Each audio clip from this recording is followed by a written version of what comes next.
The biggest objection I hear from SaaS founders about why they're not investing in creating content is because they want to directly attribute everything to how many leads they generate.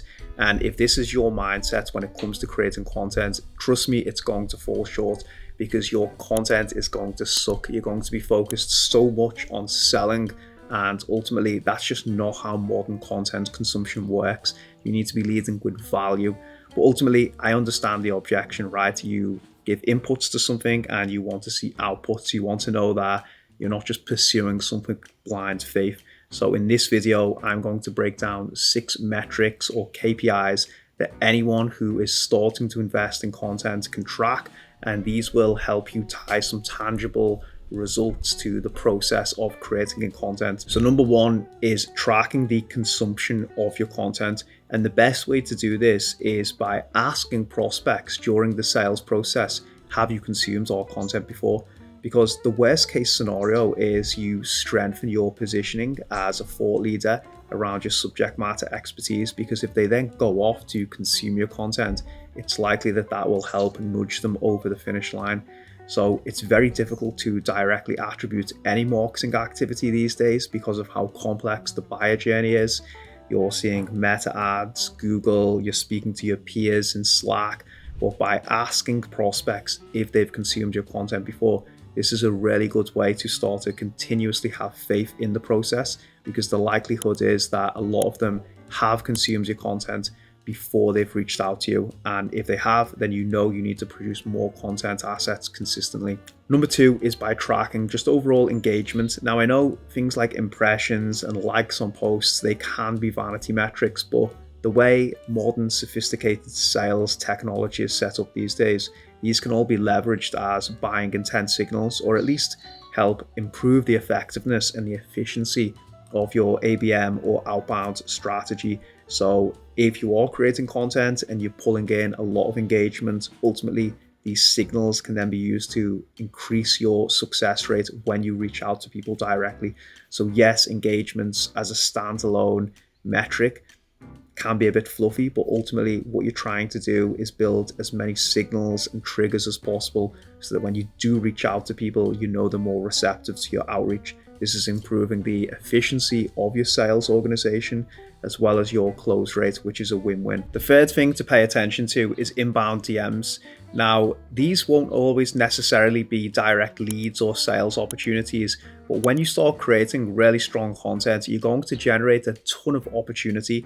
And if you speak to any business owner that's built a lot of leverage on this platform, one of the things that consistently comes up for a strong reason to post is the access to opportunity. So you might get investment opportunities, access to business deals, partnership requests, which we'll come on to in a moment. And yes, obviously inbound leads and sales opportunities that come as a result of posting content that ultimately you wouldn't have got unless you put yourself out there and became known for something. So focus on the leverage that you're developing for your personal brand and your business as a whole, not just directly on short-term sales that you're able to generate.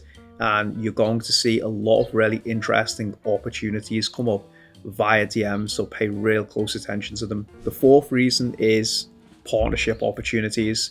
Now, I can tell you as an agency owner, I typically deprioritize any SaaS request that comes through because I'm just inundated with requests for partnerships, and every other agency I know is the same. Unless you have a very strong product and you're the market leader and people are banging down the doors to work with you, then ultimately you need to focus on fast tracking your way to the front door to get access to these people's networks. And one of the best ways to do that is by creating leverage through content and distributing it and building an audience on LinkedIn and X. And this will really unlock access to a lot of other people who share the same ICP as you, their network. So focus on the leverage you're able to create by building an audience online, and then use this to invest in co-marketing opportunities to help mutually build each other's businesses. This is an amazing reason to invest in it. Number 5 is podcast invitations, as well as keynote speaking, events offline, things that you generally probably wouldn't have access to unless you built an audience online. So I've seen through working with clients as well as my own personal experience, when you create and build an audience online and you're distributing content, you'll start to get people banging down the doors for you to speak at their events. And obviously this is because you're bringing across your audience and giving attention to that event, but you're also getting a lot of access to other people who don't know who you are. And this is just a really great way to build your personal brand, generate awareness around your company, the problems that you solve for your ICP. So don't sleep on this, because you probably wouldn't have these opportunities unless you were creating content and building an audience online. And the final one is talent acquisition. Yes, recruitment is one of the most painful, arduous things for any SaaS company, and attracting the top talent is really difficult because it's just so competitive. And one of the ways that you can build a lot of leverage to attract the best talent is by publicizing what you believe in, your methodology, your philosophy as a business owner, and then just bringing the people who are a good cultural fit directly to your door. And this is something I've seen through Magnet Monster's own success rate. We have 80% of new hires stay for at least 1 year, and a direct result of that can largely be attributed to the content that we create. People want to work with us. They love our belief system, our methodology, and they're directly approaching us because they want to work with our company, which makes them a really strong cultural fit. And you can unlock the same leverage if you are building an audience online and you're creating content. Trust me, you're going to attract talent that really buys into what you're selling, what you're building, and they want to build it alongside you. So it's just great to increase the efficiency and success rate of the talent that you attract to build your company. So they're the 6 things I think every SaaS and agency founder should be tracking when it comes to content creation.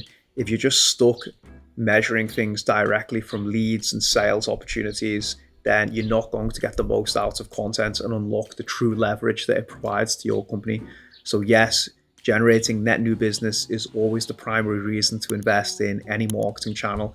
But to truly get the most out of content, you need to expand your mind and your vision to think of it as a company activity and not just a marketing channel. This is how you build a lot of leverage and create a quality audience online.